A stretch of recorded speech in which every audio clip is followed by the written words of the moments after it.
Your eyes tell me that you don't wanna leave just yet. No, my eyes agree. It's almost like when we first met. Oh, I don't care, it's getting too late. I want you and I can't wait. Don't wanna spend a minute without you. I know you feel the same. So come on, give me love. Okay. I'ma show you how to move with my body. Come hit me with your touch and make me wanna say, damn. And yeah, you know what's up. Ain't nothing I won't do for your body. So give me all you got right now. I know I'm yours, baby. So come give me love. You know you're mine, baby. So come give me love. I never felt nothing quite like this. I get a high every time we kiss. Can't get enough, baby. So come give me love. All of your love, I can't fake it. When I'm with you, my legs go weak. Yeah. Can you hear it? I think my heart just skipped a beat. Yeah. This feeling is getting so strong. Love me till the morning, love me all night long. There's something special about you. You're the one that I want. So come on, give me love. I'ma show you how to move with my body. Come hit me with your touch and make me wanna say, damn. And yeah, you know what's up. Ain't nothing I won't do for your body. So give me all you got right now. I know I'm yours, baby. So come give me love. You know you're my baby. So come give me love. I never felt nothing quite like this. I get a high every time we kiss. Can't get enough, baby. So come give me love. All of your love. Don't you love me till the morning? Love me in the evening. You know what I want. Won't you hold me like I'm yours? Show me that I'm yours. You know just what I want. Won't you love me like the last time? Like the time was right now. Show me what it's about. Love me till the morning. Love me in the evening. You know what I want. I know I'm yours, baby. So come give me love. You know you're mine, baby. So come give me love. I never felt nothing quite like this. I get a high every time we kiss. Ain't get enough, babe. So come give me love. All of your love. Won't you love me till the morning? Love me in the evening. You know what I want. Won't you hold me like I'm yours? Show me that I'm yours. You know just what I want.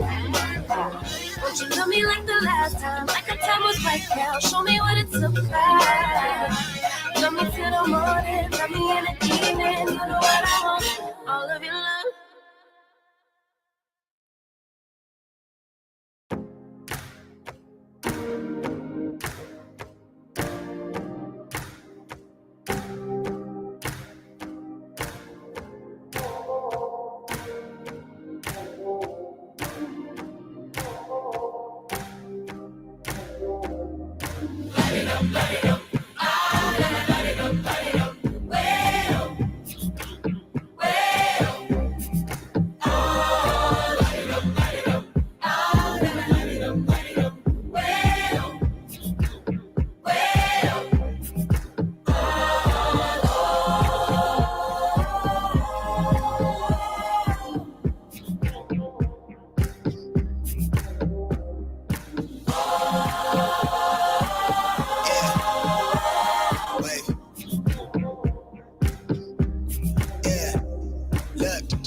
Child from the turf. I never switch sides. Like even when I die, I'ma ride for the squad. Not a ties in the hearse. I've been on the vibe, kinda hard to describe. I'm in between, I'm good and it's fine, but I'm tired of the grind. Then I come alive in the night to realize I'm in the middle of the time of my life. I'm never so packed for the stack, never lied on the rap. Got a bag from the way that I write it. Queen looking Tyson, do that ass survive, doing 80 to the house. Then I hit her to the sky, change haters on a tirade.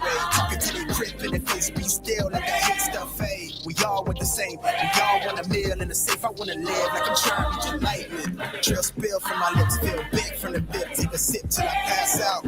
Try and get grit, but it don't make sense. Cause you can lose life on this fast route. Yeah, turn thoughts to a cash cow. I might flip that to the glass house. I don't need the accolades, I'm in love with the chase. I just wanna eat, save a spot at the table. Beats with the slap, pin myself on the map. You long with the wind, but we knowing that it's cap. 5-hour flights, couple nights at the flat. To be real, could you see me making moves while I'm at? I'm still on the grind, limit time when I chat. I'm burning down sage, keep the demons away. When I rather give a piece of myself to the page, I don't do it for the praise, love, that's just how I'm made. Truth in the glass in the mirror. Yeah. Do it at me, old man, tryna pass in the fear. You're the first one to talk, but the last one to hear. Eyes blurry, but I couldn't see that, and he cleared down. Start to feel like I'm on one. Settle in, I'll be here for the long run. I'm a slave for the cash, got snakes in the grass, no brakes on the ad, but it's all fun. We done seen it all, heard it all. Heard enough, give me space before I murder y'all. 10 bad here, I'ma curve them all. 12 missed calls, and I still made a curtain call. Here to light it up, lighten up. Hear him talking, they ain't right enough, tighten up. Everything that I came for, I left with. I don't bang sets, I just bang on the set list. Going past supper when I came for the breakfast. Put me in your prayers, I might put you on the guest list. Young, tell me reckless. Gold in my soul, got the same on my necklace. Light it up, light it up. Ah, light it up, light it up. Well, well.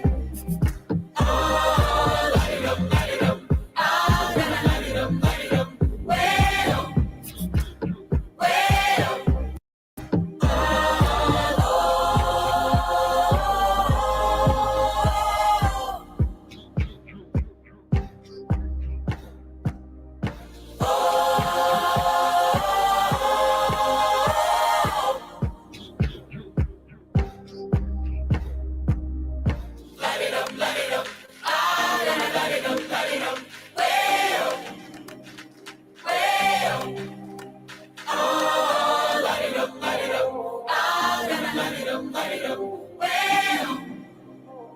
well.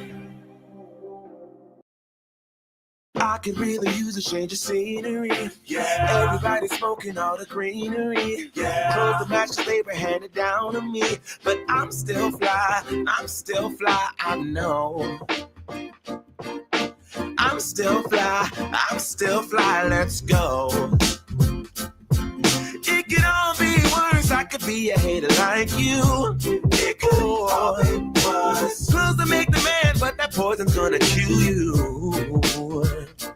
From the inside out, so right now, say it with your chest now, say it with your chest now. I'm young, I'm free, can't nobody take me here and now.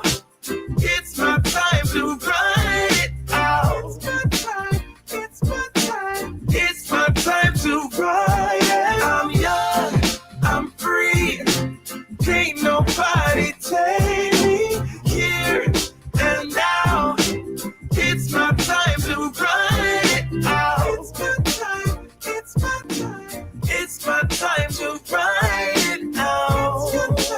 It's your time. Oh, cheers to all the haters, cause you proved to me that rising to the top was my destiny. And you can see whatever from behind me, but I'm still fly, I know. I'm still fly, let's go. It could all be worse, I could be a hater like you. It could all be worse. Clothes to make the man, but that poison's gonna kill you. From the inside out, it's time to say it with your chest now, say it with your chest now. I'm young, I'm free, can't nobody take me here and now. It's my time to run it out.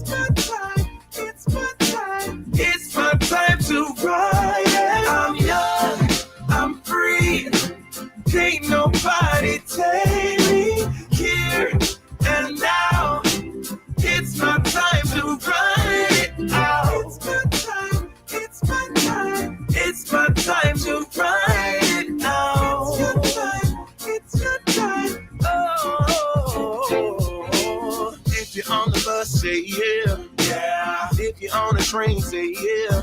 Yeah. If you gotta walk, say yeah. Yeah. Everybody's going somewhere. Yeah. Young or old, I really don't care. Yeah. Life has never really been fair. Yeah. So put your fist up in the air. Yeah. Say yeah. I'm young, I'm free. Can't nobody take me here and now. It's my time to run it out. It's my time, it's my time, it's my time to ride it. I'm young, I'm free. Can't nobody take me here and now. It's my time to run it out. It's my time, it's my time, it's my time to ride it out. It's your time, it's your time. Oh.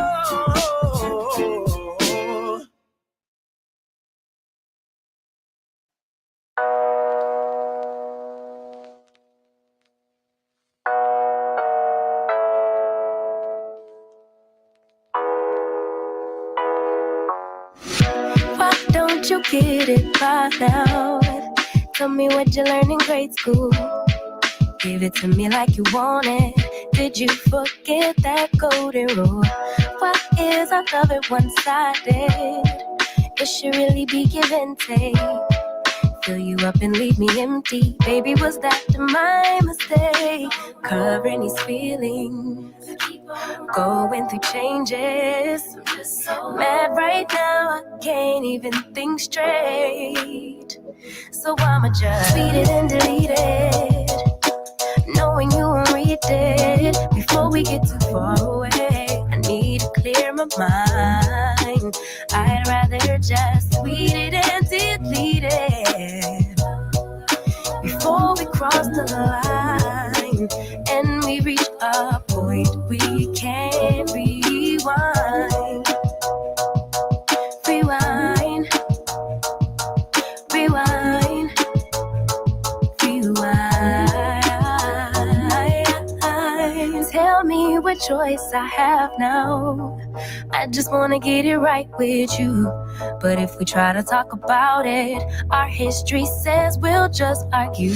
And I know you're gonna act a fool, and then no one could tell the difference between me and you, babe. Watching from a distance, hiding these feelings, going through changes. I'm just so mad, but now it's at my own expense. So I'ma just tweet it and delete it, knowing you won't read it before we get too far away. I need to clear my mind. I'd rather just tweet it and delete it before we cross the line and we reach a point we can't rewind. Maybe I need some space, need somewhere else to go, to release, to relax, to let my emotions flow. But for now, I tweet it and delete it, knowing you won't read it before we get too far away. I need to clear my mind. I'd rather just tweet it and delete it, oh, before we cross the line and we reach a point we can't rewind. Rewind, rewind, rewind.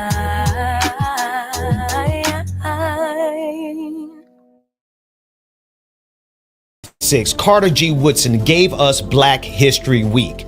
Now, almost 100 years later, many of us are still stuck in the month of February. But our legacy, it doesn't just fit into 28 days. The Black Heritage Day app is here to change all of that. It brings Black history to your fingertips every single day of the year. Based on years of research by Dr. Carl Mack, our historian, our griot, just 3 minutes a day, that's all it takes to read, learn, and listen to an oral narrative of your history. Indeed, The Southern states went to war over the rights for each of the 11 Confederate states to own our ancestors. To connect with your roots, to teach your children the truth they won't get in school. In total, he is credited with 28 other inventions. But as a black inventor, he struggled to gain. Learn why New Year's Day was once considered the most dreaded day of the year. Parents were separated from their children, siblings separated, and spouses separated from one another. And today, America has the nerve to lecture us about the status of the black family. Understand the political journey of black America from the Republican Party to the Democratic Party. It marked the beginning of blacks' departure from the Republican Party to the Democratic Party. And here's why we switched. Dive into culture and triumph like Sidney Poitier's blockbuster film success. And so much more. From heartbreak to triumph. From January 1st to December 31st. This app is more than a download. It's a movement. It's a community of black families raising their kids on truth and on legacy. Download the Black Heritage Day app for free in the Google Play Store or on the Apple App Store. This isn't just an app. It is a daily celebration of who we are.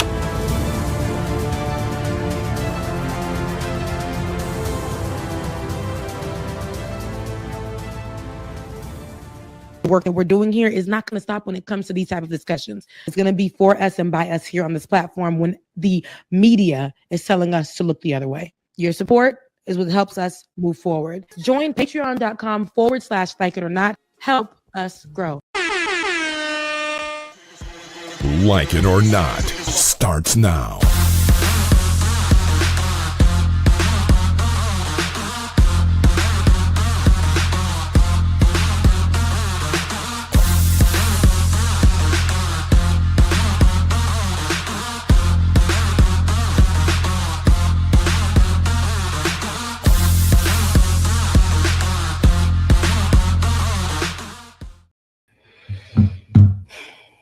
Good morning and welcome to Like It or Not, where we're free to tell the truth. And not care who doesn't like it. Okay. I was like, is that me? I'm not sure. Yep, and not care who don't like it. Amen. How are you? Doing Brother good, Ben? Rebecca Azor. How are you? Oh, we got a new angle today. Yeah, I'm just trying to get this setup so I can do what I got to do. You know what I mean? Yeah. It's giving. Is it a little dark? I mean, it's actually giving skin. Like it's dark, but it's the aesthetic. It's a good. It's not a bad lighting. Yeah, it's giving glow. Yeah, I am shiny. If that's what you mean. No, I said glow. Glow is actually a good thing, especially in the summer. You have a summer glow. Skin is glowing. That's what it's giving. It is summertime, and the living is not quite easy. I was gonna say the living is easy, but that'd be a lie. That'd be a lie. What's going on in your world? Song "Summertime" and the living is easy. I'm the people gonna say in the streets because I'm Haitian. I ain't supposed to know that song.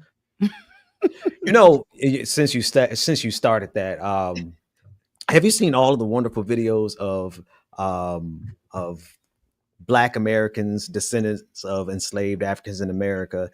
First, let me start here. Have you heard about the so-called protest and boycott of African businesses by Black Americans? Well, I've heard about that. I haven't really. It hasn't brushed across my page as far as like it's taken over. But TikTok, like when I go on TikTok to look for recipes for something, that's taken over TikTok. It's been a very huge discourse where a lot of people are saying to boycott, and I've even seen where some others are saying to do the opposite. Boycott Black American business, and then there's boycott African business, African solely. But it started with the whole boycott African business because the whole idea of they're trying to take over. Remember that while you're grabbing that, I'm just going to speak, not pander. I remember that what we talked about the other day on the last show on Saturday, and we brought up brother Isaac Curry. Yes. And remember, we were just discussing like how wrong it was and gospel ain't dead and all the things, and there's an update with that. But the thing I knew that would happen, people always assume, like I said, that I'm if I'm on the right side of the conversation, I have to be somebody who is xenophobic. They don't assume immediately that I'm Haitian until they go to my page and they see the flag. So because I was defending gospel music, there's no way I can be defending gospel music and be a Haitian American. So the person came and was like, isn't it strange? No, so they went and liked my post and things of that sort. And then I went to their page and it was like, isn't it strange that while we're talking about gospel music, we really need to talk about how the person who's saying all these things happens to be an African man. The guy is African, I think from Ghana, Ghanaian background. And it's like, because of that, we need to start protecting our own.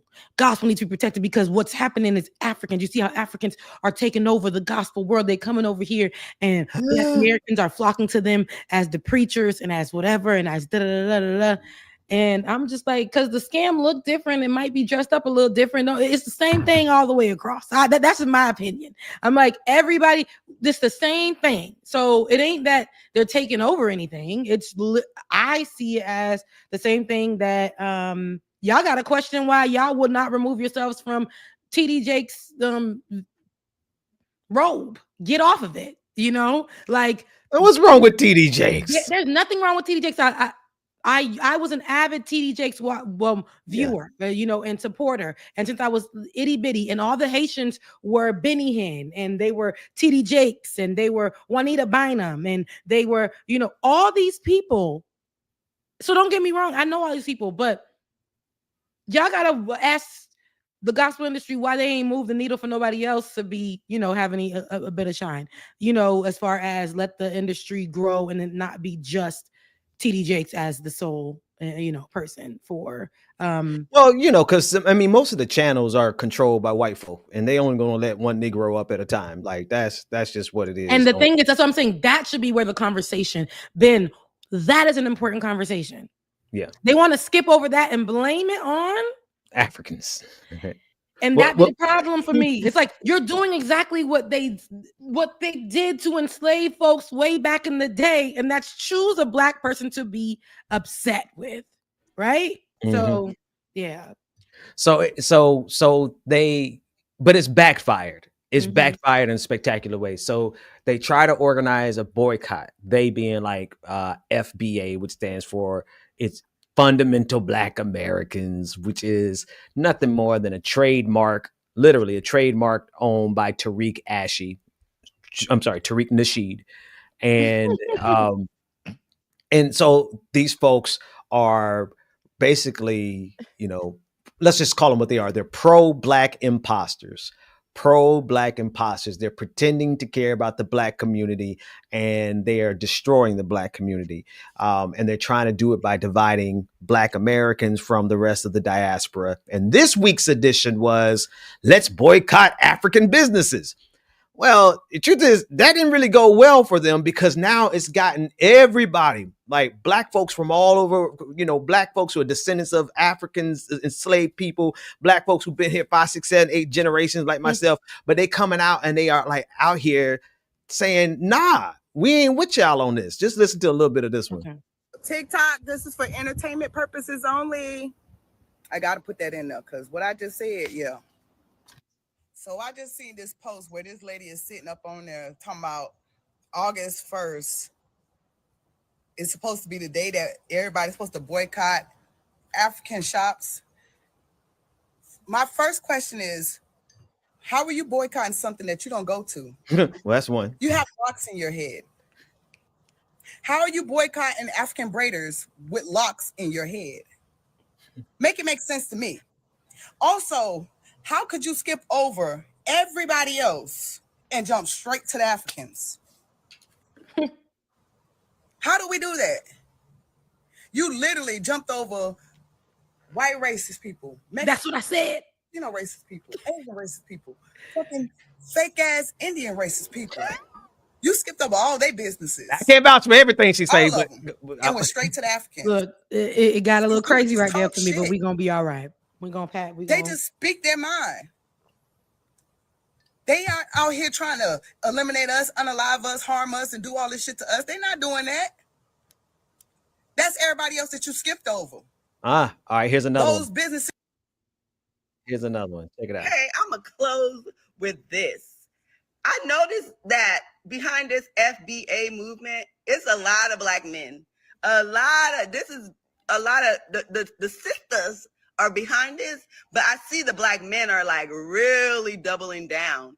And my thing with y'all is you guys came on this internet with your podcast, with your ring lights and mics, talking down on your own women, your own African-American women. Y'all started with them.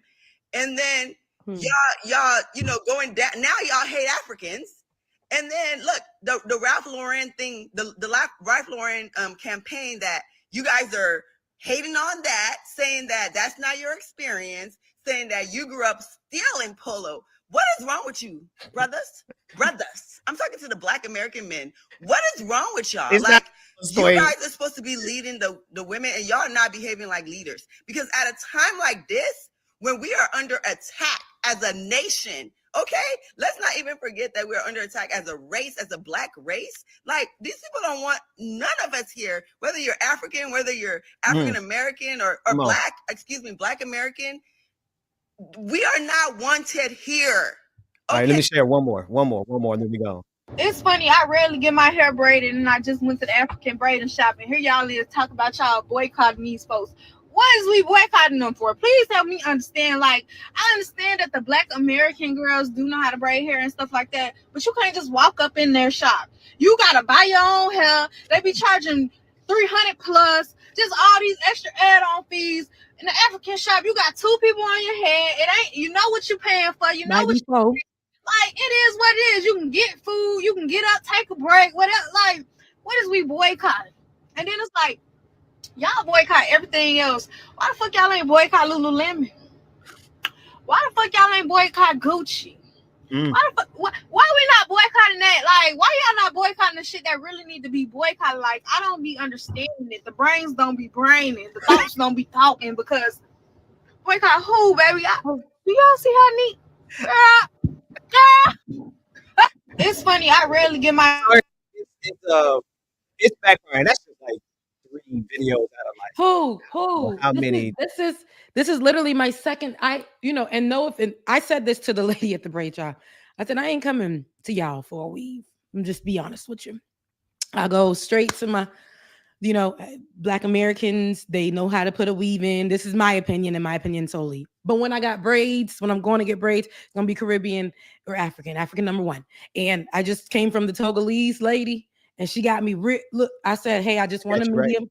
I want my skin color. She put this color together herself. She put different colors of hair together, because I told her I want the trend of my skin color. Did it in 2 seconds. I came in there with no appointment, no nothing, and she hooked a sister up. Also when I said, you know what, I want the hairline braided differently, because I'm not the girl that I just like my hairline to be natural. I don't do the things the kids doing, the edges. A little bit just like that. I don't do the Betty Boop on the edge, on the edges. I ain't got enough for it. So so I went back, and she was like, no matter what, she's like, if there's anything that is wrong, you can always come back. She set aside time for me. No issue. So here's my thing with that.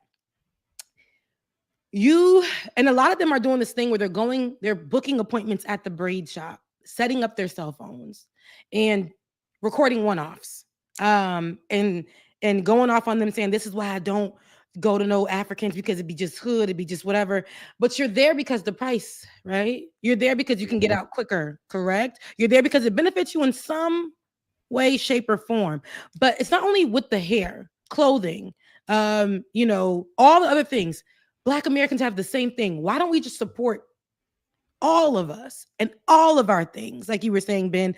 Because we're boycotting because of a rumor that Todd set up. I'm just kidding. A rumor that Donald Trump set up.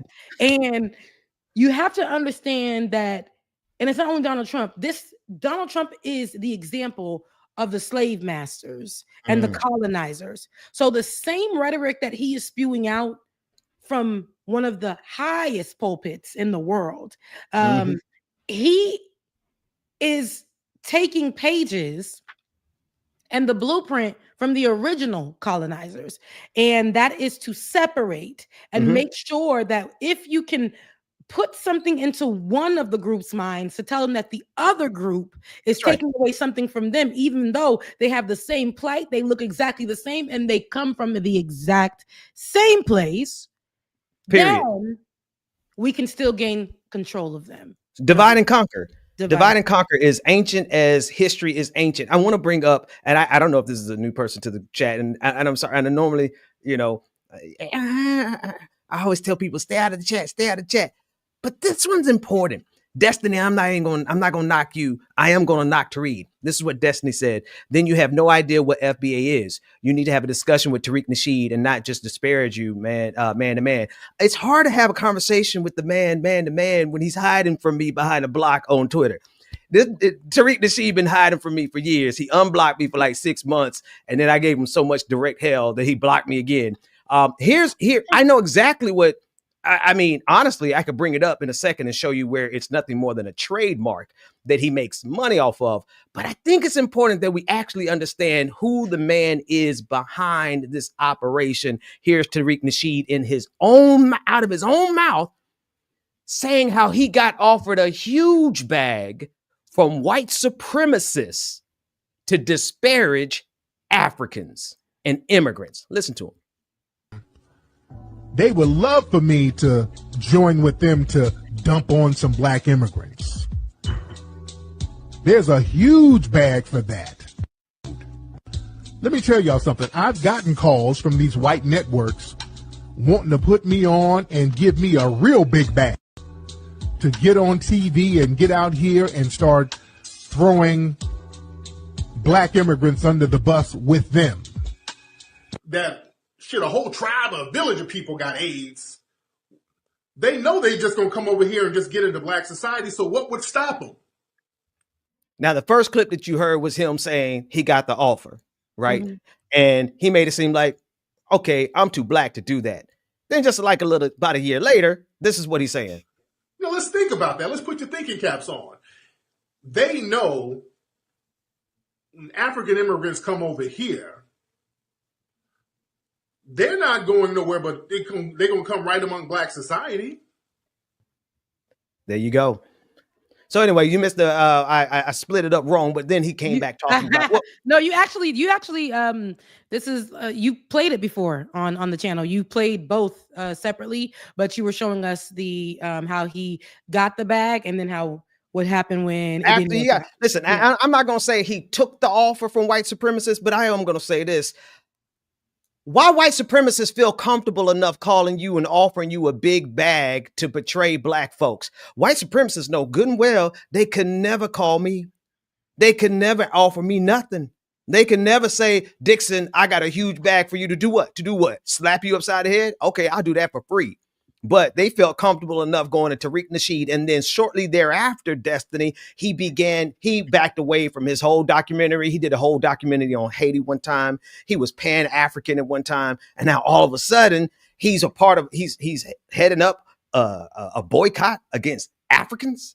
Nah, we know who it's this man very is. Much Talcum X. Very much. There's a lot of similarities in the grift.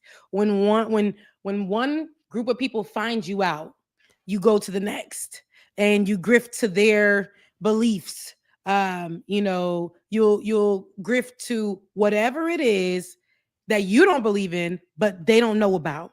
And so with Talcum X, there was, I remember, a big, large group of elites that, when presented with actual information and evidence and receipts that Talcum X was, and Talcum X, if you guys don't know, is Sean King.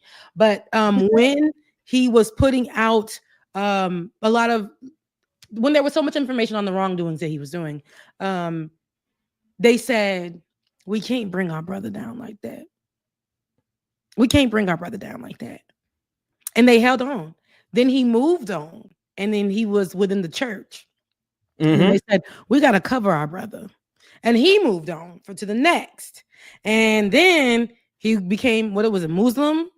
Who you talking about, Sean? Mm-hmm. Yeah, he's Muslim now. And so went over there, and there was so much unfinished business with the other parties and groups of people that he left.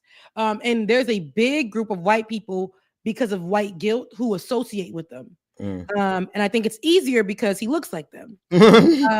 And so with that being said, they get to say, well, Sean King said, and here it's, well, Tariq Nasheed said. And we've heard, well, Dr. Umar said. And you watched us. I mean, we watched the progression of Dr. Umar from being anti-Trump to being pro-Trump in in what, 3 weeks? Like how you do that? Yeah, less than a month. And so to know that these people are getting a bag for whatever side they're on. We watched Kanye West go from George Bush don't care about black people to black people basically chose slavery. Yes, slavery to was White Lives Matter. And to White Lives Matter. Now we missed an area, then went back to the church. And it was covered by the church and created the whole cult-like choir, and then left it. Got all the gospel awards, and left it. Left that, and then is now a Nazi. Shouting "Hail Hitler." Come on, man.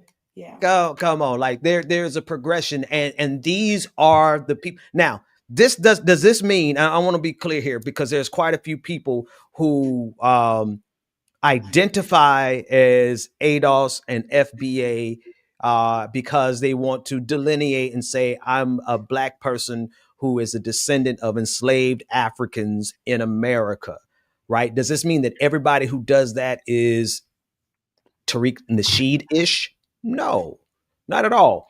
But I think it's important for people to understand the origins of a movement that you're associating yourself with, understand the motivations behind it, understand that it is actually a registered trademark in Tariq Nasheed's name, and recognize that it's dividing and conquering. But what's beautiful about it is that black folks, they're responding. Now that they said, oh, we're going to go boycott African businesses, black folks is like, who going to go boycott who?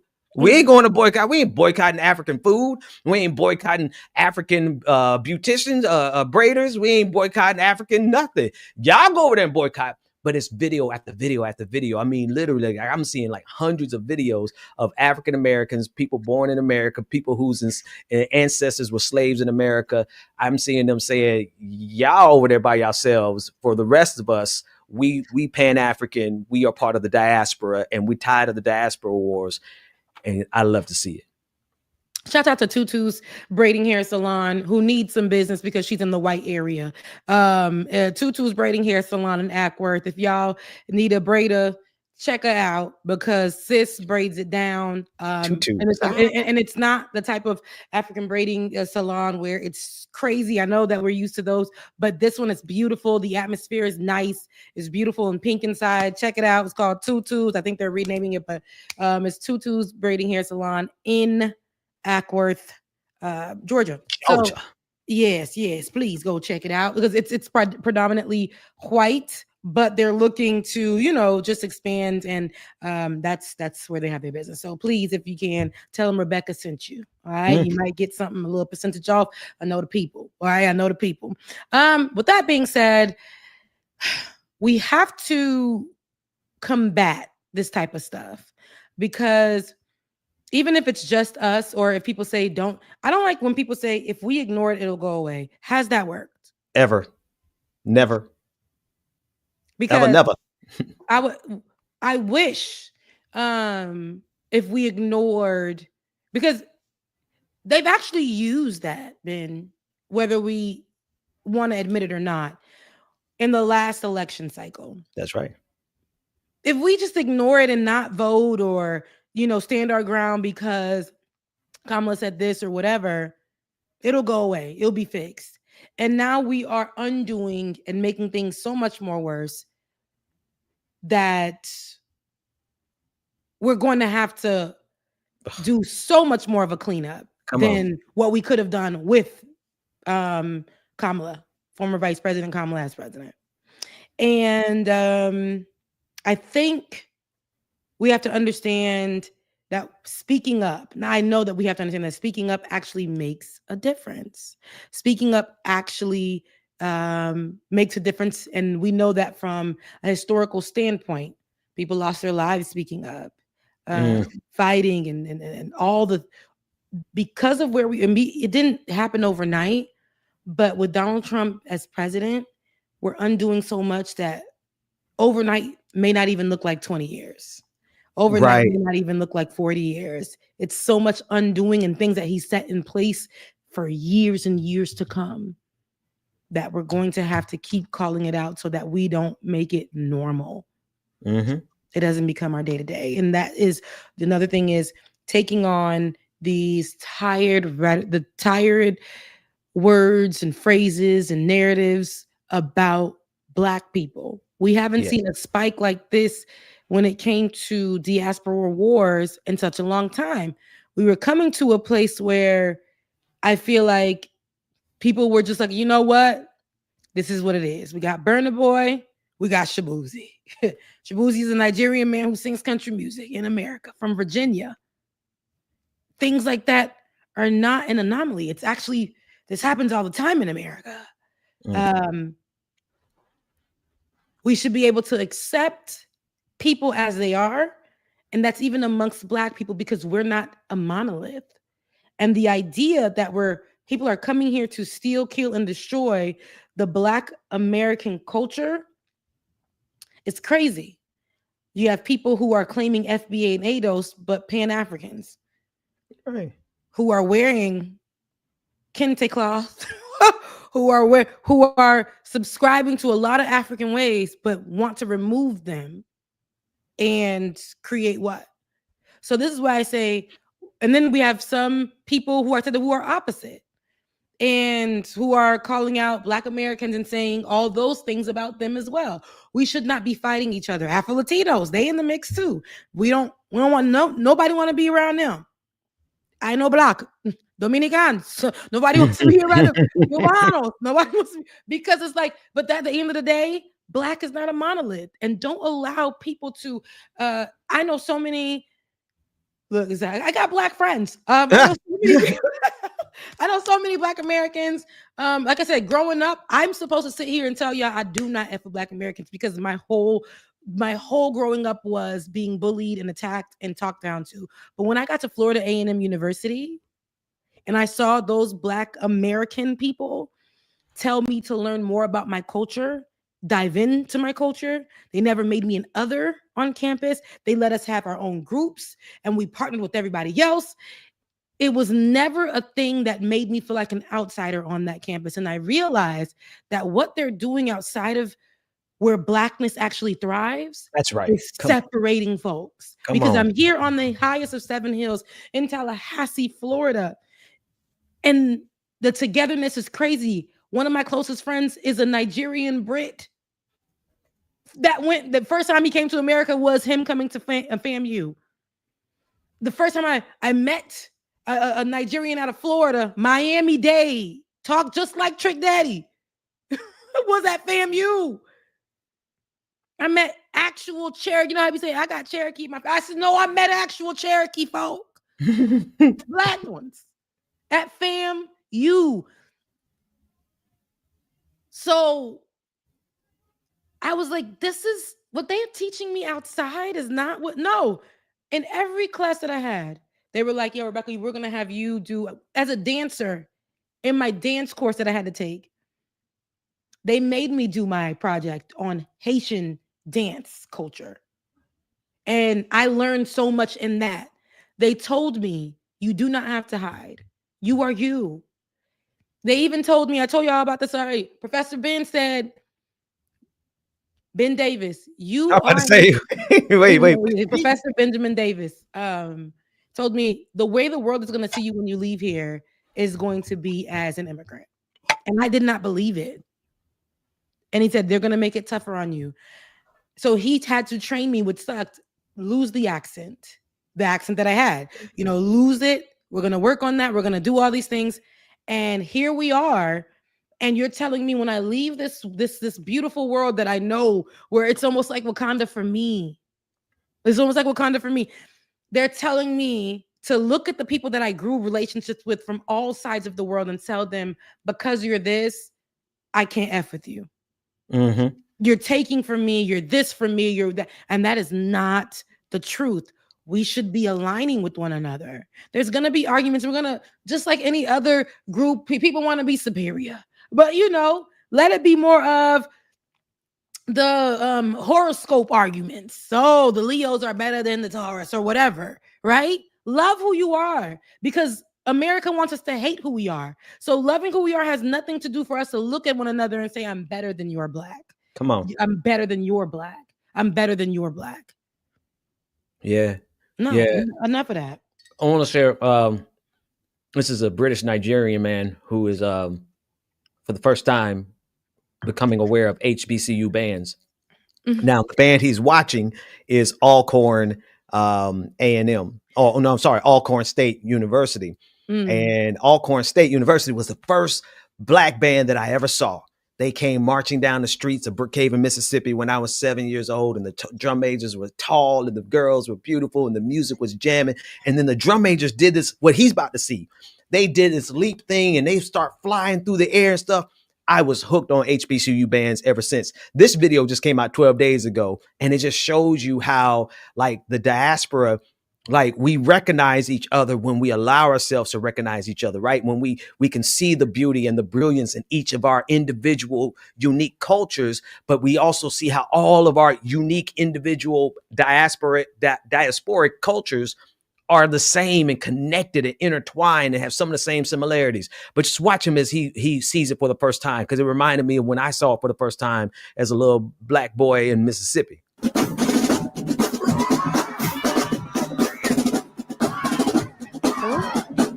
I love it so much.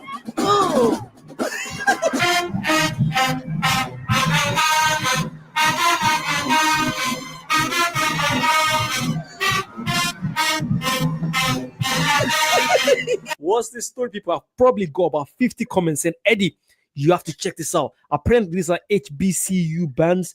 When I searched for it, there was loads of them. So this is Alcorn State. Matching versus Jackson State Soul Bowl 2022.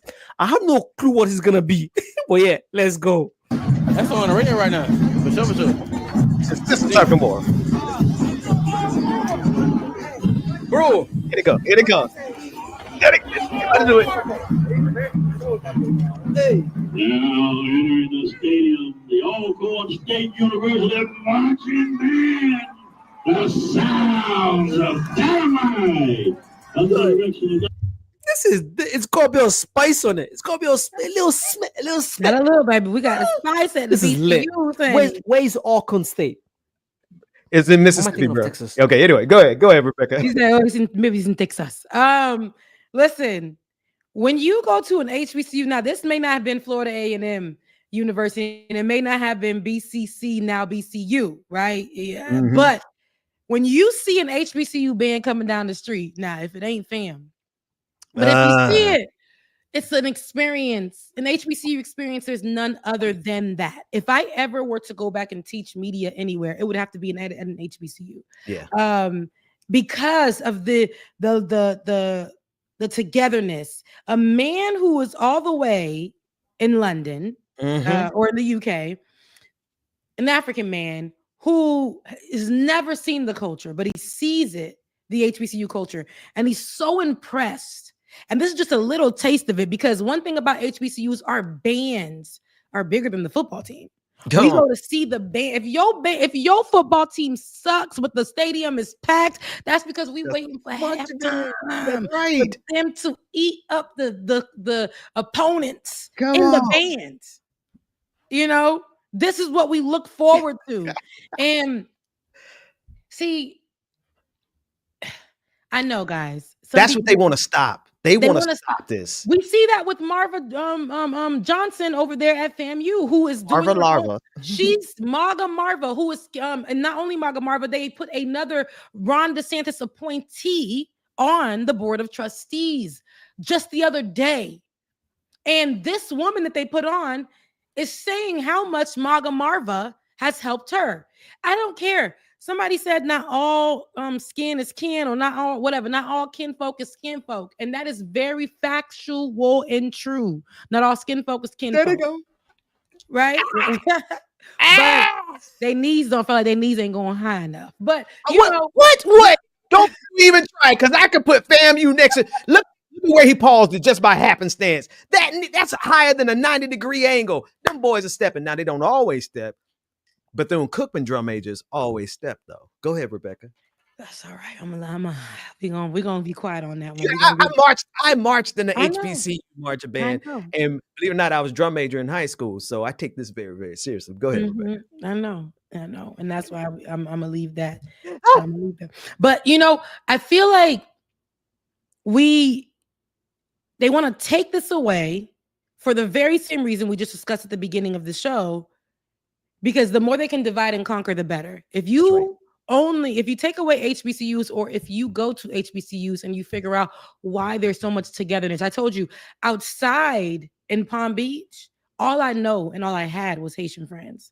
All the Black American people were taught to taunt us and to fight us. And we were taught to protect ourselves from them. And when I got to FAMU, I didn't know anything about anything. You would have never guessed I experienced what I experienced back home or in the outside world, outside of what FAMU taught me, outside of the culture of FAMU. They didn't care if you were Haitian. They didn't care if you were from the UK. They didn't care if you were African. They didn't care if you were Black American. You didn't come to class, the professor was shutting the door. You didn't do your work. That's right. That's right. You was probably gonna have to retake the course. You was gonna be in the same line with everybody else at the financial aid building. You was eating the same fried chicken on Wednesdays that FAMU said you was going to eat with the mac and cheese. And that was on period. We accepted the culture because they accepted us. Mm-hmm. And that's all that I needed to start eating fried chicken, because I never ate it before I got to FAM. That's all. Like, I never ate greens. I never ate no soul food until I got to FAMU. And they was like, you gonna eat this waffle in the morning. I'm like, there's no Haitian spaghetti. There's no, you gonna eat this waffle in the morning and you're gonna make it yourself. There's a waffle maker right there. And before class, you gonna make your own waffle. They literally had the cast iron waffle maker. We was in there making our own waffles, man. Hey, you gonna have to learn to survive at HBCU. That's the truth. Look, but I didn't get enough time in my HBCU. I didn't get a chance to graduate from Bethune-Cookman, but how many years I was there? Oh, if you were there, that means you went there. You experienced it. But what I remember was, and I wasn't of the mindset to really take everything I could have taken. I appreciated it. I appreciated the HBCU experience. I appreciated the marching band. I was there for math and marching band. Tell me how that adds up. Well, I can tell you now, but back then I couldn't.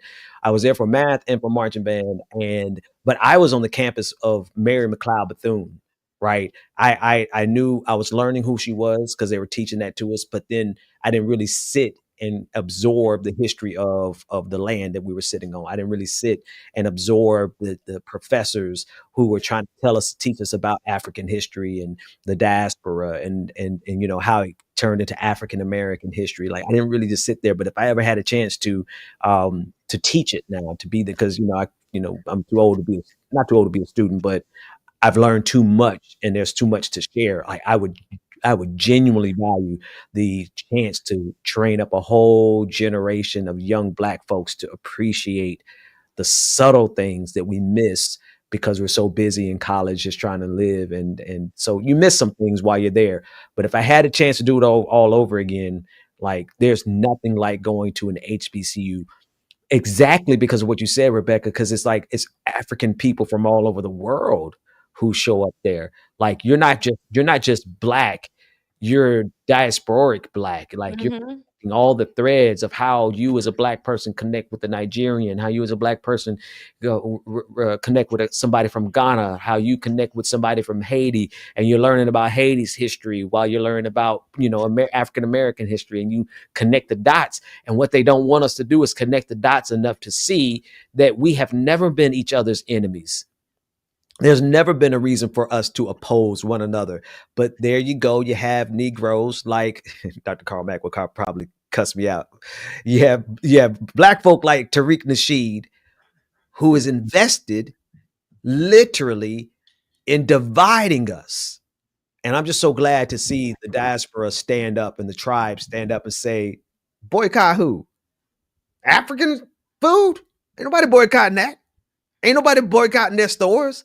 What we're going to do, if we're going to boycott anybody, I'm going to keep it 100. If we're going to boycott anybody in the black community, we need to boycott all of the people in our community who come and take our money and take it out of the community. All of the beauty supply stores in the black community, not nary one of them are owned by black people. They are overwhelmingly owned by Koreans and Asians. No hate to them as a community. No hate to them. I'll just but insert when you this come also. to our community, well, who you said also who? Also, here in in the area, down the street, there's a in the predominantly white area. I don't know why they're coming to these predominantly white areas. Might be more affordable. But there's a black-owned hair store called Groovy. Just want to tell you that in Georgia, check it out. Is it owned by black folk? It's owned and operated by a black couple that you will always see standing at the front. they are working together. If somebody comes in there, she's at the front, he'll hear the thing, he'll come behind her with a bag and just be waiting there for you to grab your little item and head on out. Okay, Yeah. so just wanted to say that. So I said Tutus Hair Braiding Salon, and I said Groovy's Beauty and hair store, in North. So here's the thing. Like, and I'm very particular. I think every marginalized community of every race should be working together. However, when you have come to our community and you've set up shop and you take money out of our community, put nothing back into our community, and you're racist towards us when we come in and you follow us around your store just like it was any old regular white supremacist store, that's who we should boycott. So every Asian-owned beauty supply store in the black community, no, we really need to muscle them and say, hey, if you want to stay here, you need to be 51% owned by black folks. All of the Arab store restaurants that come and fry chicken and it tastes good and we love them and they all owned by Arabs, love y'all, but you want to keep taking money out of the black community, 51% need to be owned by black folks because we cannot keep letting our wealth go out of our community. Now, if you're going to boycott anybody, boycott them. Don't be racist towards them, but just make a business decision to save money that is taken from black folks, specifically from our soul food, from our hair to our clothing.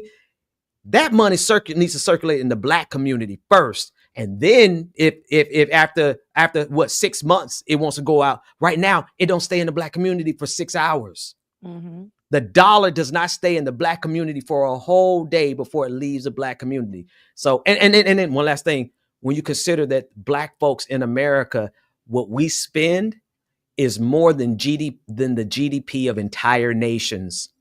What black people spend in the United States of America is more than what many nations have for their entire GDP.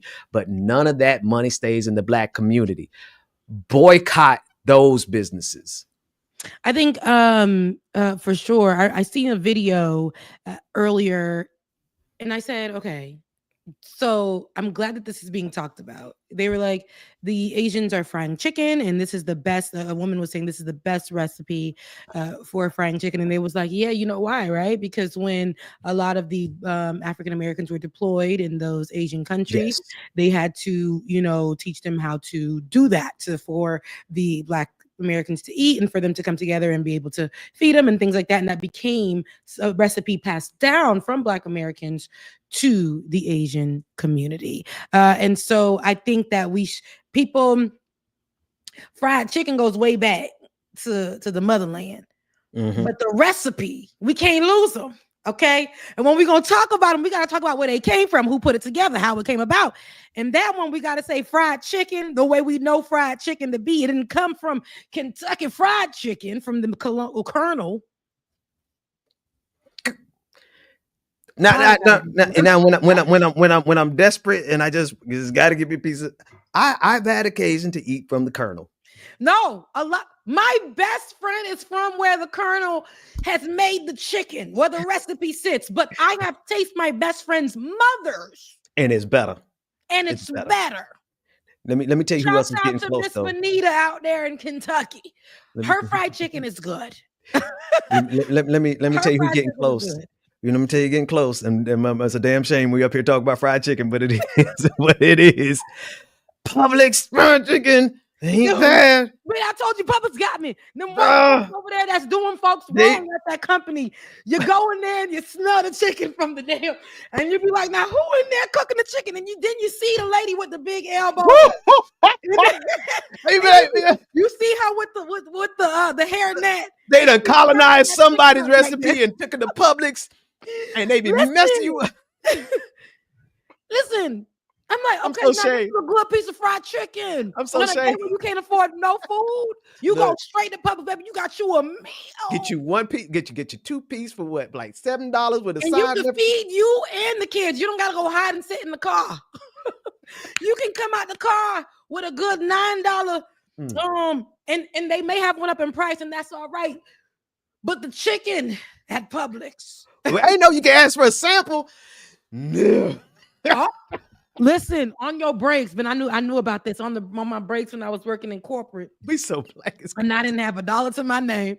I would drive on over, and I'm like, in the little, in the little window area where you got the food. I'm like, I think, you know what? I haven't had. What is that? They's like, that's a tender, ma'am.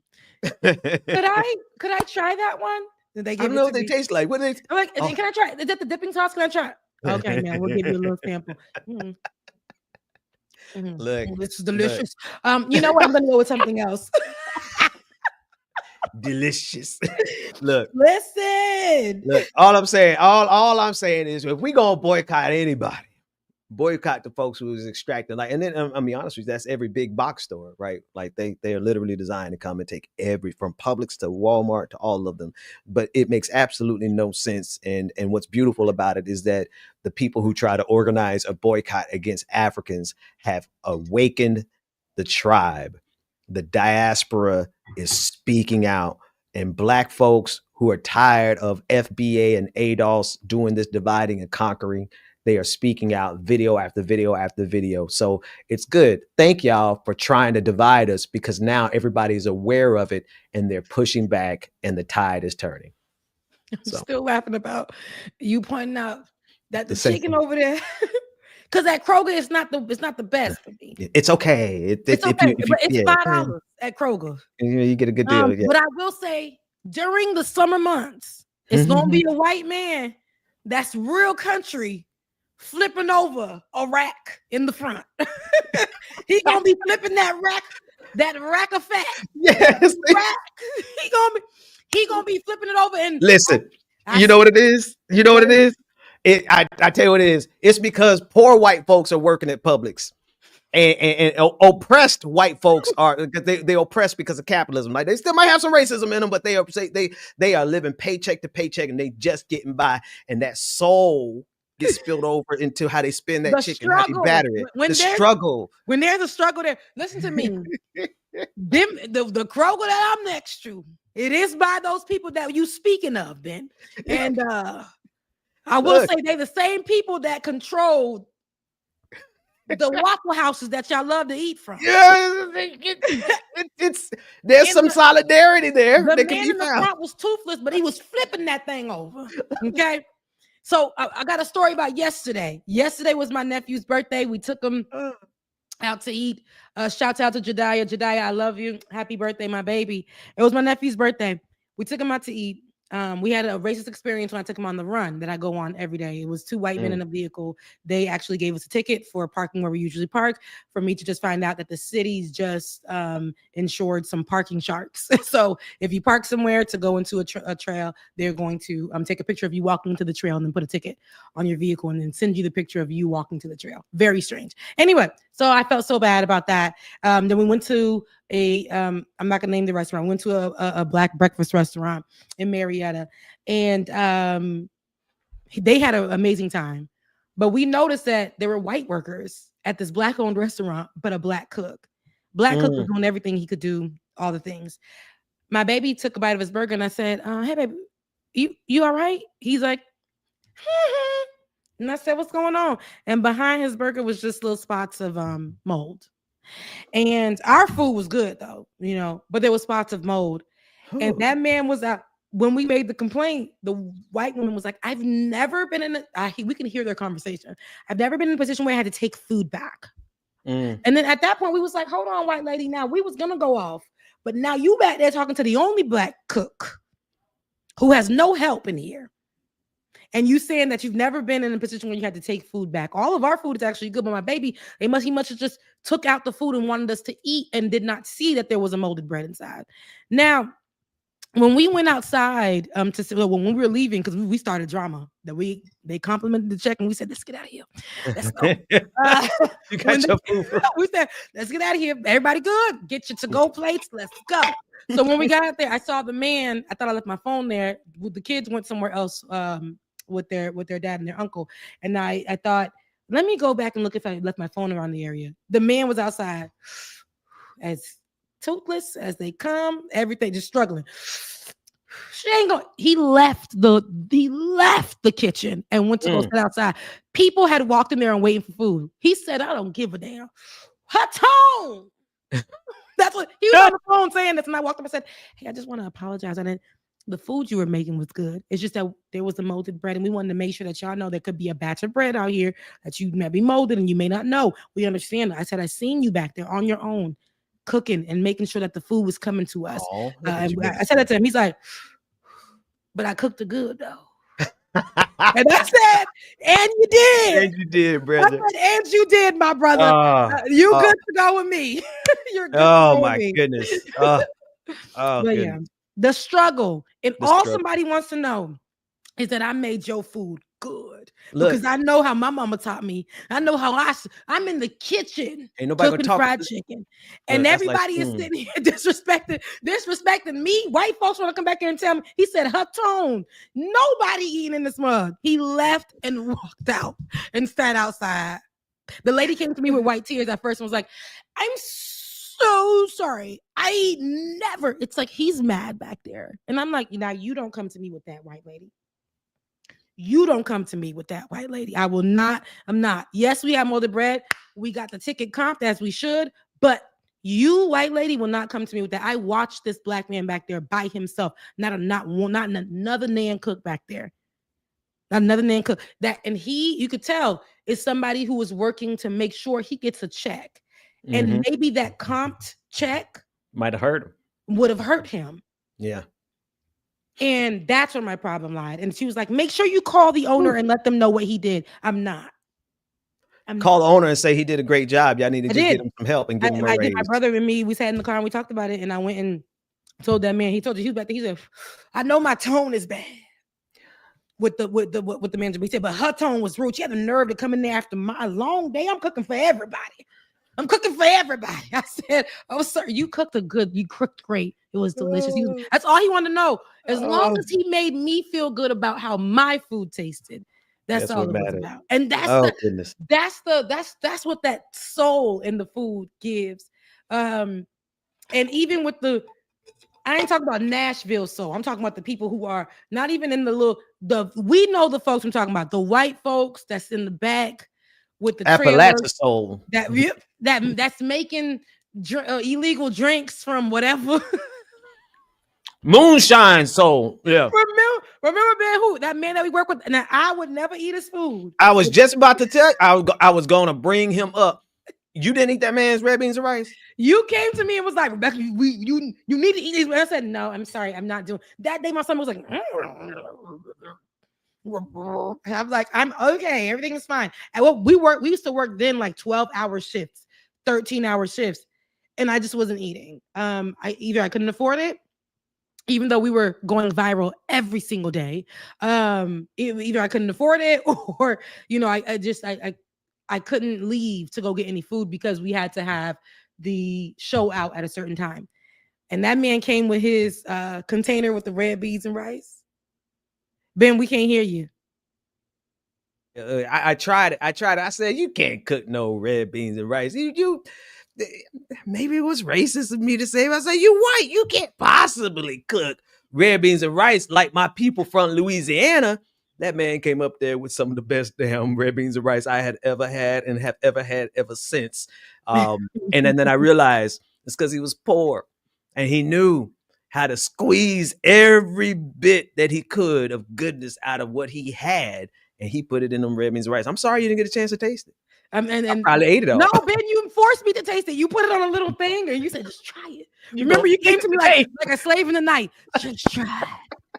Just try it. You cornered me. Remember, you was like, "Just try it." I'm like, "Okay." Because you were trying to be bougie and say, "I'm not going to eat bougie, hungry, and poor." Look. I said I wouldn't eat from no white people's hands. And you ate that because then after that was that event, the birthday event for the other guy's wife, and everybody brought in dishes, and now we ain't gonna talk about. Remember, we definitely brought in dishes. What a time! Not there, and we ain't gonna talk about. But when he brought in his dish, the guy who cooked the red beans and rice, I ate everything that man cooked. And Ben and I did not touch the other person's wife's dish. Yeah, because some stuff from Donkershoe. It was a German. Was it okay? It was a.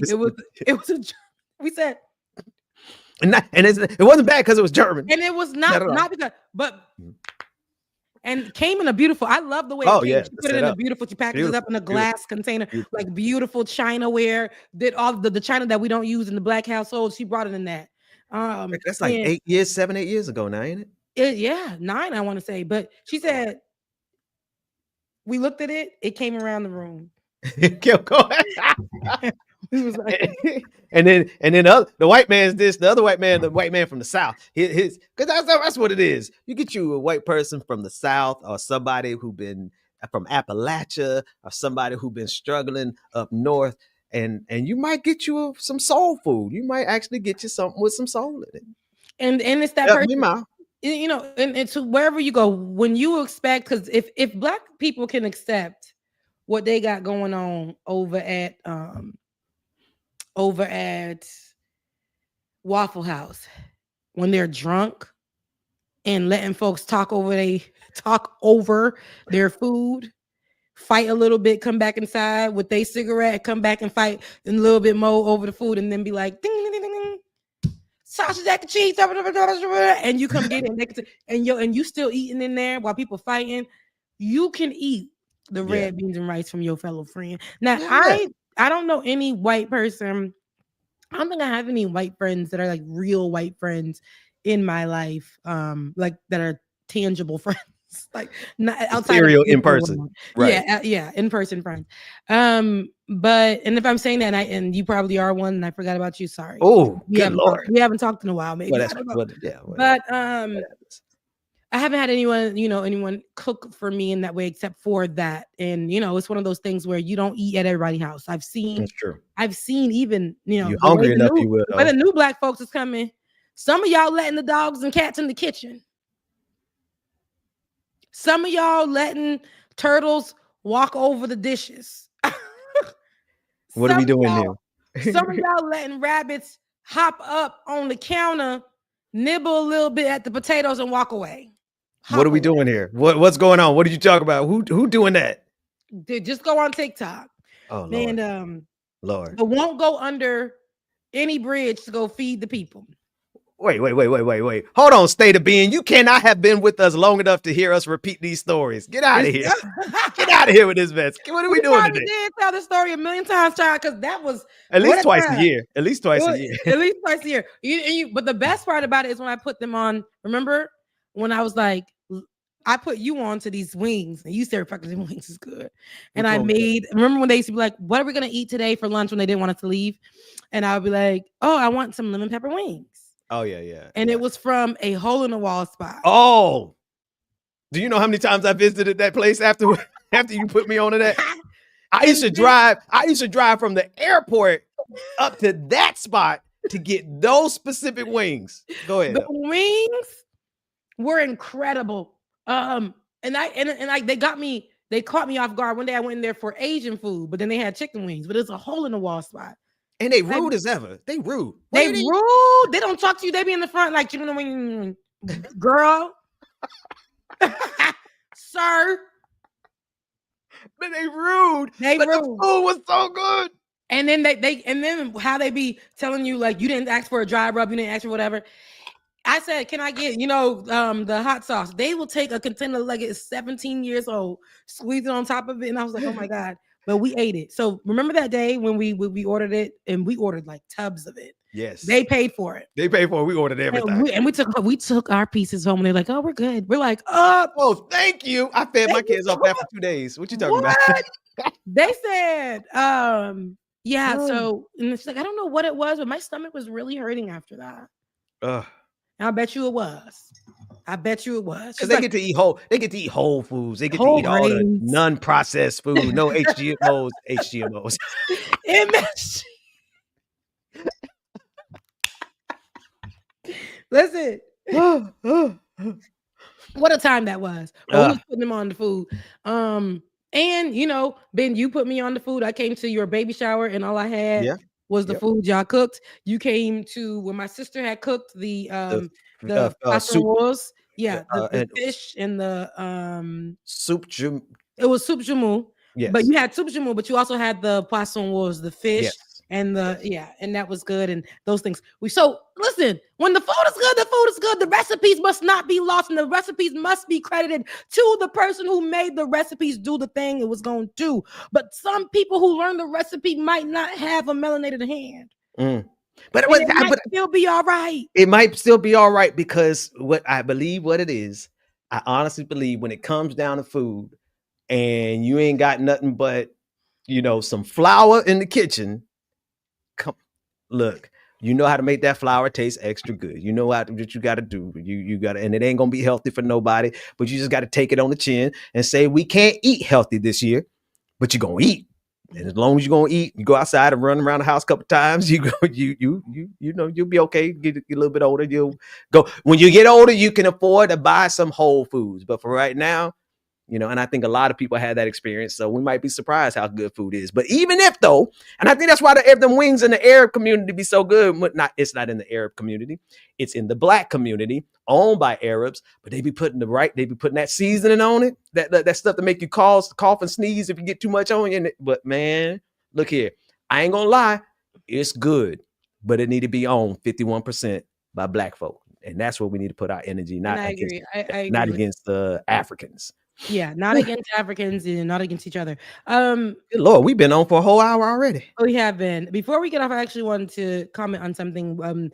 Most recently, there was a mass murder.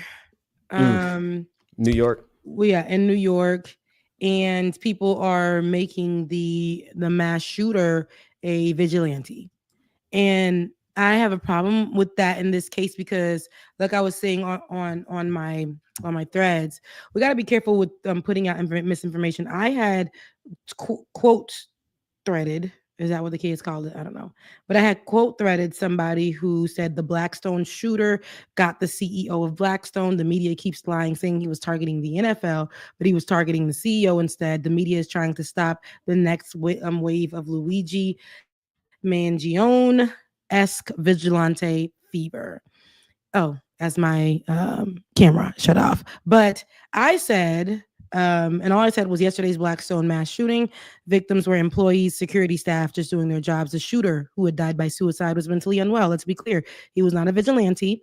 Stop trying to bend over sideways like y'all did with Luigi. And no, he did not kill the CEO of Blackstone. That's misinformation. It was a senior exec. Twisting this into a folk hero moment is dangerous and disrespectful. Don't let lies go viral while victims are being buried. You guys are sick. The reason I have a problem with this is because this is a mass murder. Somebody was mentally unwell. But I also have an issue with the narrative that they're going to try to create every time something like this happens. And this is where I say this is lazy leftist work. When you just want to make these mass shooters who may be killing people who are not good or who own companies that are not good. But so the people who were at the door, like the Haitian man who was a security guard who was unarmed, is that person. When I said somebody died, somebody wrote me, a leftist person, and said, yeah, they were bad people. And I said, this is going to be a problem if we're trying to move in the right direction. Trying to create a Luigi out of everybody is not going to be the way to go. It's not going to be the way to go. Let me get my battery as you take over, Ben.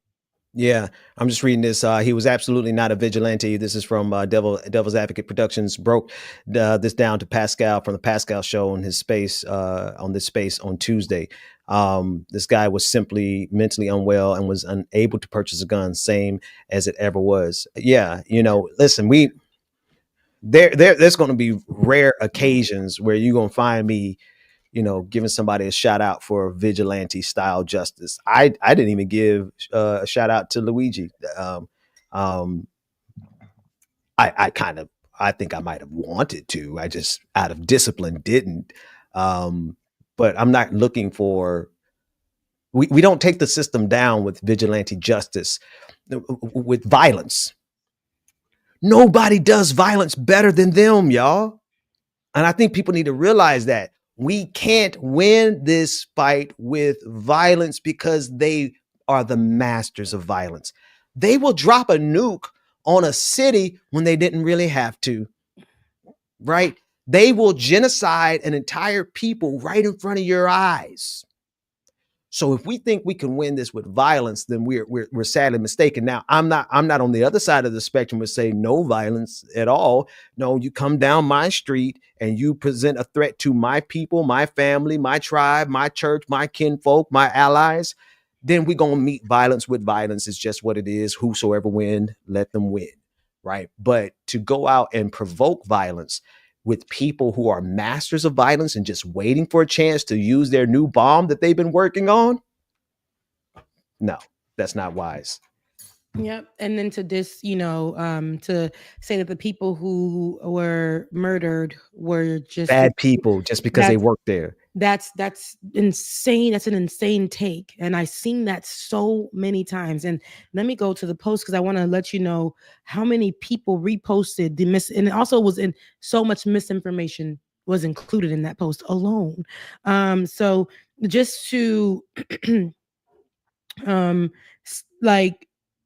this is shared over 3,000 times and on Threads. That's 1 million times because there's 4 Black folks on Threads.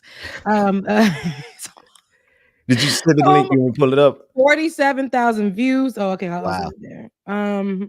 47,000 views, and it's so interesting how this person was very adamant and hasn't taken it down. And that bothers me the most. Let me go to you right now. Let me send it to us because I gotta do 6 jobs to do it because I don't got access to my I don't have access to my Twitter anymore from here. I don't know the password. Oh, okay, no problem. Just and you can't drop it in because you're not. Yeah. No, I'm about to drop it right now. You could drop it in StreamYard. StreamYard, but it's a process. Had to DM it to myself on the phone. Yeah, Once I got on the phone, it comes to my computer. From the computer, I'm able to grab that and then put it in the StreamYard. Amen. Amen. Here we go. Okay. So, you see it now? The Blackstone shooter. This is what she said, and everybody in the comments, man. If you look, it's like people were. I'm obsessed with this vigilante eat the rich stage of oligarchy. May there be a Luigi for every CEO in the world. I knew it, but he was too precise. He's an ex PI2, that's a private investigator, instantly identified and neutralized threats on the first floor, went straight to the 33rd and got a damn executive of Blackstone. Yeah, this wasn't a mass shooting, it was a hit. Did he actually get him? I've not seen the Blackstone CEO dead headline because it wasn't true. Do we know if Blackstone in itself is a subsidiary of BlackRock? Seems way too. They started going into everything, but this was a mass murder. We got to get the guns out. Gun control. Let's start. See, here, it always, flips with who the murderer was. And then the first thing that I saw, which was, if not immediate, a few minutes after the news dropped of the active mass shooter, basically they wanted to say he was a nigga. And then people, instead of just saying, oh my goodness, there's a mass shooting going on, were working hard to say he is not a nigga. He is not, white. He is not this. He's Hawaiian. And here's where I say black people are not a monolith. The Rock's dad is a black Hawaiian man. Yeah. But it doesn't matter. There's a mentally unwell man in the streets of New York in a building right now, murdering people. People are having to barricade themselves, send their last text messages to their people because they happen to work inside of this building. Get the guns off the street. There's never going to be a time. And of course, being mentally unwell is a thing too. If y'all want to just stick to there, why are we taking away mental health care for people? There's so much things that we can go with, but the first thing is we need to kill the CEO because it happened. But he didn't kill, but he didn't get the CEO. And the CEO wasn't even murdered, was unharmed. Right. He didn't kill the CEO. He killed an executive. Oh, okay. So, but killed the security guard, killed another person. Like, yes. Are you not thinking about those things? Somebody is mentally unwell, but got access to a gun because they can get access to a gun. They have the ability, even if they're mentally unwell. There was no check. There's nothing going on. There's no proper gun control in this country where this story should have aligned there. It went straight into let's make sure he's not black, let's make sure he's not white, and then let's make him a hero. This story is not even the Luigi story bothered me, but at the same time, Luigi went after what he went after. Right. Didn't kill nobody else in the process. Didn't kill a comrade. Didn't kill a working class on it. Look, did not kill a working class individual. Here, and I'm gonna read this comment from Beatrix. Can't be peace and love when somebody's boot is on your neck. That's a false dichotomy. Nobody said be peace and love. I'm saying you got to be strategic. And if your actions, while they may feel good, is going to cause, okay, let me do this. Cause, do I do this the same day? Cause I'm getting ready to drop something on Israel and Hamas.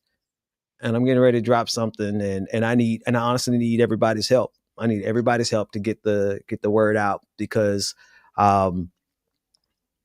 Hamas hasn't existed since at least March of 2024, over a year. It's just logically impossible. It's impossible based on the words of Israel itself. And I've tested it and run it through simulation after simulation. It's just, we've been lied to for over a year. They have us chasing a ghost. Israel has created this whole phantom menace that doesn't really actually exist as an excuse for them to be able to still commit genocide. And I'm able to demonstrate it in many, many different ways. I'm going to drop it today and I need people help. Better because the way that people are like, Ben, don't be saying nothing. You came back up now. No. I haven't done anything else but that for the last, I haven't put out anything else because of that. I mean, I wouldn't say it if I wasn't. Yeah. So, but I got to contextualize I had to contextualize. Like I ride for Palestine, and I have since day one. Before October 7th. Well, let me tell you something. If your strategy for your liberation is to give demons every excuse they need to genocide you, and you give them the moral high ground to do it, then that's a bad strategy. And this ain't the first time I've said this about Hamas.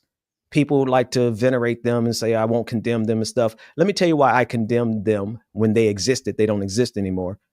Because how do you make a move that doesn't change your position? It only makes it worse. It doesn't change it for the better. It only makes it worse.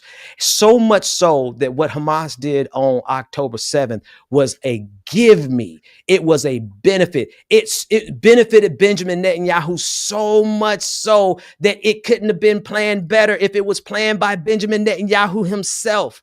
Matter of fact, Benjamin Netanyahu knew about it because Egypt warned him about it a year in advance. Egypt said in their security and their intelligence briefings that there's something coming and this is the time frame that you can expect it on. Benjamin Netanyahu ignored it.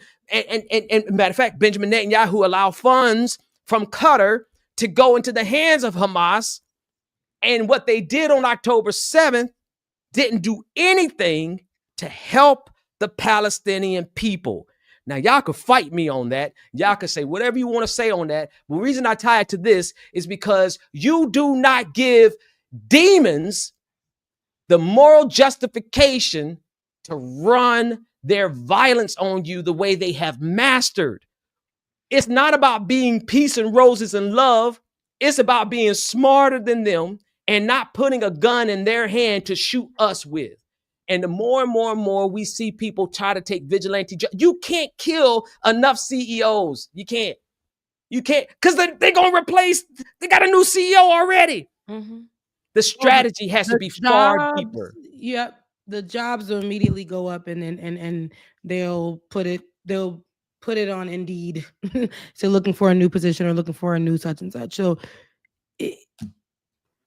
I'm glad that you are covering this. I think that it'll be good to put some context to it for a lot of people. No, I'm dropping all of it today. All of it today. Look, that's good. Let's get off the list because that's why I couldn't do the show yesterday. I had to put the final touches on it. They've been running a sham. They've been running a scam on us, and every part of Zionism, every part of Israel has got to come down because of what they did. And so we can wrap up so I can get to work and get to publishing it. But not Ben telling me to get off the show. No, I'm just saying. I'm heading to a funeral, so I will not be here on Saturday. I'm gonna head down to Florida for a day or two. Yes. Yep. So I'm leaving on this evening, so I won't be on Leftist Mafia on this evening, and I won't be on the show on Saturday morning. So I dragged Ben out of bed for us to do a show on this morning. But it was good to get to speak with you guys. And Ben, I know it's great for you to even tease what you're about to drop. I think that's great. So the people who are watching now, make sure you will be on the lookout for Ben's latest work, which is going to be a nice revelation about Hamas and how it doesn't exist, according to Ben. So I would definitely be watching on my way home. She said, according to Ben, she's like, I got to cover my butt before he can. Let me make sure I watch it first. Yes, and then we go. But even in how you break it down right now, I could absolutely see how that could be for sure, because that is not just who moves just like that. America moves like that too. They make us follow a ghost forever, and then whole time they made it up. Here's your best evidence, right? Just one of 7 different categories of reasons why they cannot exist. That, and by the way, this is also I want to say this: the West and society in general has allowed and accepted Israel using artificial intelligence to automate, select targets, automate drones, and the drones just go out there and kill them. Right?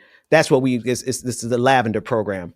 If the West accepts artificial intelligence being used to kill Palestinians, then the West cannot deny when every major AI platform, from Grok to ChatGPT to Perplexity to Claude to DeepSeek to all the rest of them. All AI things? All of them are different AIs, and I've tested in every single one of them. All of them say it is logically impossible for Hamas to still exist past March of 2024, based on Israel's own words and based on the conditions and the material conditions of their surveillance, on their siege, on everything else. It's just not logically possible. There must be some other explanation. And so if the West has accepted AI being used to kill Palestinians, then they can't turn around and say, oh, it's AI. We don't like AI. We're not going to use. No. AI has confirmed. 6 of them have confirmed that it's just not possible for Hamas to still exist. And so what they have done over the past year has been nothing. It's been more than a year, right? So like a year and 4 months has been nothing but propaganda. And they have killed since then 20,000 people. They have killed just since then. So yeah, let's see. I'm gonna drop it today, and I'm gathering a couple people in Discord. I'm gonna let you all see it first. I'm gonna let you all review it first, and then once you see it and you review it, I need your help getting it out. So that's what it is. I love that. If you guys haven't already, please make sure you have shared, like, share. Oh, we got to do the super chats. Oh yes, super chats and your Cash App. Drop your Cash App. Oh, let me go ahead. You guys, absolutely. Please, in this moment, if you can, go ahead and send Let me your read girl. the super chats while you pull that up. Hey, convo, had a convo with Ben, talking with DJ exclusive next Tuesday on this space. I'd love to have a convo with you too, Rebecca, either my show, like it or not, or Leftist Mafia. DM me. Yes. Yeah, he said he's gonna DM me on. Okay, I'll set y'all up on a DM and well, you got to get back on Twitter. But Sharon Middleton said, "Be careful what you consume, folks. Will lead to burning house." That was during the context of the FBA ADOS conversation. Absolutely right. Becca is FAMU. LOL. Unfortunately, I went to FAU. I wanted to go to FAMU, but I didn't have the funds to go. I'm ashamed to say I marched in the white band. And that's okay because you were the example in that white band. I know that she was given full on HBCU within the white band. They was confused, like, how he doing all that? And listen, yeah. I actually, so I left my HBCU and went to FAU and got my bachelor's and my master's from FAU. So shout out to the Owls down there in Boynton. No, Boca, Big Rat. Asymptotic behavior says, "Speak on that Publix chicken bin." I feel so like this extra black on that one. That's and then your Becca's voice. Y'all send Becca some love. Send her some love to help her get to these the traveling she's got to do. She's going to mourn and lay her best friend's father. Yeah, grew up since we were like 2, and then this is something to. How old was he, if you don't mind me asking? He was only in his, I want to say, late 60s. Wow. Ended up having cancer, but was able to survive at least for 5 more years. Oh wow. And so that was good. Shaking up my father, who I'm going down also in the midst of to go help mourning my friend's father, to take my dad to a doctor's appointment. So in the midst of this, as y'all know, your girl ain't in a place where I am, working anymore. I'm free. Remember, I used to say it all the time, but I'm handling everything on my own. So if you guys can, please send your girl a Cash App at Becca's Voice. I will be heading home. I will be back to make sure I love on y'all and drop some new content for you guys. And I wanted to thank you guys for one last thing, for getting your girl to 10,000 subscribers. Hey. I want to do something really special for you guys, so I'm putting that together as well. I just need the time to edit it and get all the things done. But thank you guys for your support. Your girl finally is at 10K. And I just remember 2 years ago, I wasn't even using that page, and I was at 170. And now I'm at 10K subscribers. So I really appreciate you guys. And if you can, keep pushing the channel, keep pushing the work. Support financially will be great. Again, that's Becca's Voice on Cash App. But just watching, actual commenting, just whatever it is, just engaging with the channel for the algorithm. I want to see more of our faces in the places outside of whatever they call them, cornbread tube or whatever. I just found out about that myself. And shout out to that. But I want to see us in every space around the internet, just because our work is good. Don't want it to suppress us. So please, definitely, what Ben is about to drop, support that as well. All right. Thank you guys. So anything else, Ben? No, that's it. Let's get out of here. All right. I love you guys. Mean it. I'll see you guys on the other side next week. Happy August. Here is not going to stop when it comes to these type of discussions. It's going to be for us and by us here on this platform when the media is telling us to look the other way. Your support is what helps us move forward. Join patreon.com/like it or not. Help us grow. Like it or not, y'all. Y'all know what time it is. It's time for like it or not. We're about to Azor. Let's start this damn show. Yes, it's time for like it or not. We're about to Azor. Let's start this damn show like it or not. Rebecca Azor is in the house. You know she got a funny story to tell. Talking politics, culture, or real life ish. I live in life in the ATL.